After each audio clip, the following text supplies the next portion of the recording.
Hello everybody, Bill Yaley here. Many of y'all are probably familiar with my book, One Man's Trash, on the history of the cigar box guitar and the cigar box ukulele. But over the past year and a half or so, I've decided to focus on the other end of the guitar cable and start taking a look at, what if we use the same sort of building philosophy that we use on the cigar box guitar? What if we applied that to amplifiers? We'd still use cigar boxes for the enclosures, but the electronics could be anything. I might use a spark plug instead of a capacitor. I might use an electric motor from a shaver as, a choke or a coil or something.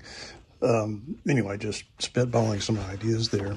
What I've done in the cigar box guitar amplifier book is I've collected my notes from the last many years, if not decades, of stuff that I've had to figure out. I'm not an electrical engineer. I'm a physicist, and while I know some of the particulars of electronics, it's much more fast and loose. So these circuits work. I'm sure they can be done better. It would be great if an electrical engineer could go through here and make these things more proper, more stable. But that's not the point. Again, we're going back to the cigar box guitar ethic of whatever works, it's an option. So inside of here, I have,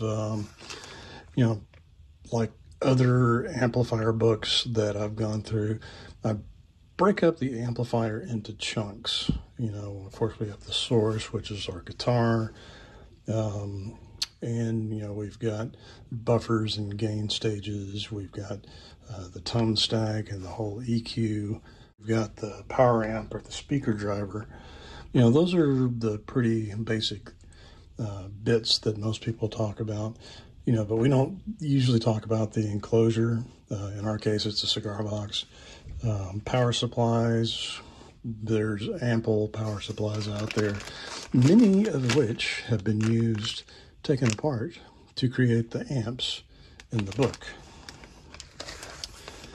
So to give you a little preview, like I take a look at cell phone chargers, laptop chargers, and I go through here and I point out the kinds of components that you're gonna run across in there. And there's a wealth of parts, especially in burned out light bulbs, compact fluorescent bulbs, and LED bulbs. You can get some really useful stuff out of here. Just because the light doesn't work doesn't mean that everything in here is bad. So keep that in mind. Anywho, I am going to get this PDF together. And for the folks that have offered to do some editing, reading, and such, I will have this out to you. Either I'll provide a link or I'll email it to you directly, unless it's too huge, in which case we'll go the way of the link. If anybody else is interested in getting a preview of this, keeping in mind that I haven't really read through this. This is draft number 1. Let me know, and we'll work it out. Okay? Talk to you guys soon.